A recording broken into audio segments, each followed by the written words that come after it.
If his master gave him a wife, and she bore him sons or daughters, the wife and her children shall be her master's, and he shall go out by himself. And if the servant shall plainly say, I love my master, my wife, and my children, I will not go out free, then his master shall bring him up to the judges. He shall also bring him to the door or unto the doorpost, and his master shall bore his ear through within all, and he shall serve him forever. So let me ask you a question. What if someone purchased you? You work for them. You marry a woman that also works there. You have children with her, and you can't leave and take those children with you. Those children belong to the person who purchased you.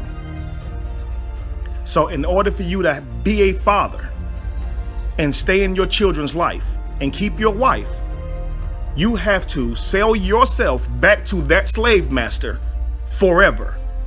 So there will be no other hearing to free you and your entire family up.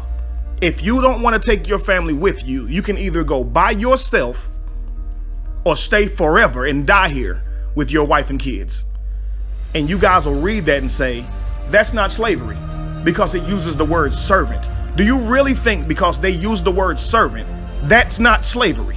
To, number one, purchase someone. Number two, be able to tell them what's theirs and what's not when it's people who came from your own loins. They're your children.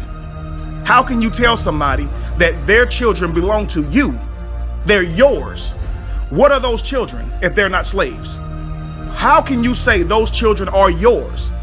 That wife, how do they belong to you? How can you tell that man, no, they can't leave if they are not slaves? Think about it. Wake up. We like to go chase down concordances and try to find somebody else's excuse for why the Bible says what it says. You don't have to be anointed to understand it. It clearly says it right here. It doesn't have to say the word slave. It's slavery. Still the same. So let's look at it. It didn't say if he owes a debt and he works for you to pay that debt, does it? It says purchase. How can you purchase another human being except they be a slave? How can you be entitled to the offspring of that same person? That's kind of like owning a kennel.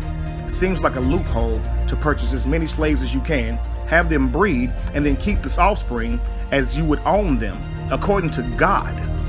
And if the man couldn't abandon his babies to have freedom, that's an extra man forever. This indentured servanthood crap that you guys keep talking about, doesn't that eventually end? And what justifies him as an owner?